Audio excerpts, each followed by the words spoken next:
Good morning, good morning, good morning mga ka-showbiz. Para sa ating balitang showbiz sa araw na ito, Liza Soberano na-miss ng husto si Enrique Hill. Liza, excited nang makapareha ulit si Ken. Ang balitang showbiz na ito ay hatid sa atin ni Showbiz Trend Update. Nasa description po yung link ng kanyang channel. Bisitahin po at pakisubscribe na rin. At wag nyo din pong kalimutan sana na mag-subscribe dito sa ating channel at hit ang notification bell para lagi po kayong updated sa mga bago pang video na ating ilalabas. Panoorin at pakinggan ang buong detalye at kayo na ang humusga.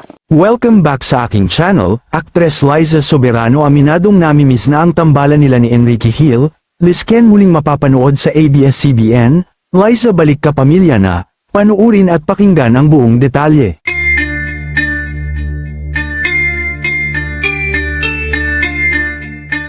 Good news nga ito para sa mga solid fans ng Liz Ken. Mismong nagmula na sa bibig ni Liza Soberano na muli ulit siyang mapapanood sa Kapamilya Network.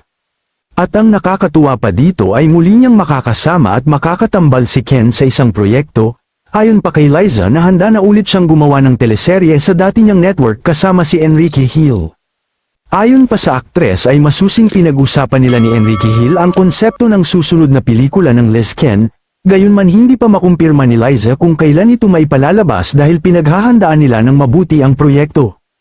Pero ayon sa kanya, panigurado ay mapapanood na daw sila sa darating na 2026 kasama si Enrique Hill. Dito na pag-usapan din ang paggawa nila ng pelikula at teleserye sa dati niyang network na ABS-CBN. At ayon pa sa mga reliable source ay muling nagkakamabutihan sina Liza at Ken. Matatandaan na ilang beses nang napabalita na naghiwalay sila. Ito ay ayon sa mga source ni OG Diaz. Pero ayon naman sa mga bali-balita ngayon, ay naghiwalay lang daw talaga sila sa career at hindi totoong naghiwalay pagdating sa kanilang relasyon, dahil sumubok si Liza sa Hollywood. Gayunman matatandaan naman na full support sa kanya si Ken sa kabila ng pagpili niya ng ibang landas. Patunay lang na mahal siya ng aktor. Sa ngayon ay masusi ng pinaplano ng dalawa kung anong pelikula at teleserye ang gagawin nila, pero ang sinisigurado daw ni Liza ay talagang pag-aaralan nila ni Ken ang gagawin nilang proyekto para sa kanilang mga fans. Samantala, mukhang approved naman sa ABS-CBN management ang muling pagbabalik ni Liza Soberano sa kanila. Kaya naman malaking tulong din ito sa Liz Ken para mas lalong mapabilis at mapaganda ang kanilang gagawin na teleserye o kaya naman ay pelikula. Well, sa totoo lang ay ito talaga ang hinihintay ni Enrique Hill, ang muling makatambal si Liza. Matatandaan pa nga noon na inamin niya na maghihintay siya sa aktres kung sakaling maisipan nito na bumalik sa Pinas at gumawa ulit sila ng proyekto. Sa ngayon ay nagva-viral naman ang pinagbidahan nila noon sa Kapamilya Network na TV series na Forevermore na muling binalikan ng kanilang mga fans at pinanunood ulit. Kayo mga ka-showbiz, anong masasabi nyo sa ating showbiz topic ngayon?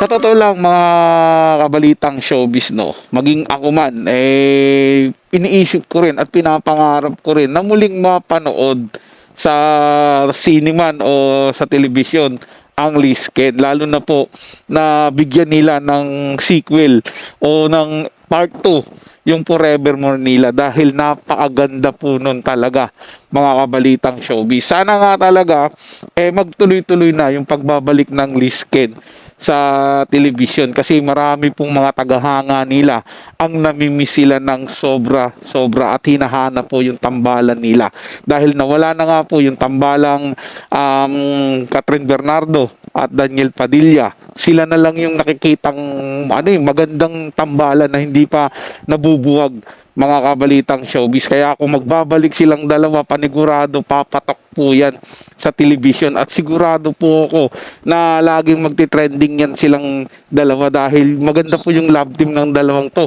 mga kabalitang showbiz Kaya panigurado ako na hihit na sa takilya kung pelikula man yan, at siguradong susubaybayan sa television kung serye naman po yung gagawin nila.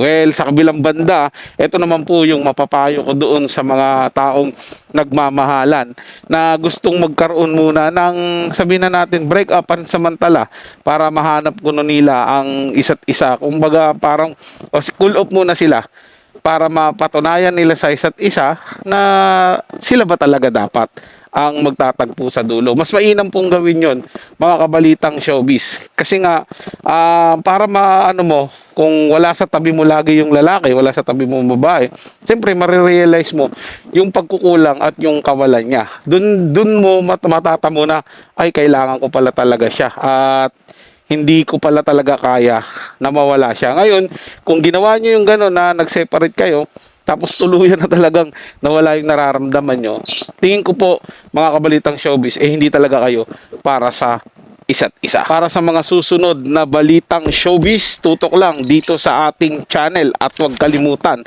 na mag-subscribe. Hit yung notification bell para laging mauna ka sa mga bagong balitang showbiz.